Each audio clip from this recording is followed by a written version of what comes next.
আসসালামু আলাইকুম রহমতুল্লাহ। আশা করি বাইন বেগিন ভালো আছো। আলহামদুলিল্লাহ আরে ভালো আছি। আজিয়া আরা বন্ধু বান্ধব বেগিন মিলি ওরে কান বহুত বছর বাদে ফার্ম মাদে গি পারর সৌন্দর্য চাই বললাই, পারর অনুভব করি বললাই।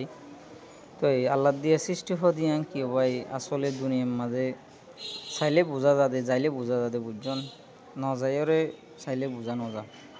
তো কত সুন্দর সন অনরা আল্লাহ দিয়ে সৃষ্টি দিয়ান। এই যে ফার বাতাস বেশি আনন্দ, বেশি খুশি লাগে। আজিয়া বহুত বছর বাদে ফারত যাইরে ওনারা যদি ছন্দ দেখিলে যাইতে পারিবান, চাই পারিবান। তাই আরা সবাই আনবে গেলেন আডের কত সুন্দর সন ফার্ম মাদে আটটে আটটে বল ফুজিয়ে দে লাড়ি দুজিয়ে দেবো বাইন দে বুঝছো না। তাই হয়তো ওনারা যাইবান। আসসালামু আলাইকুম।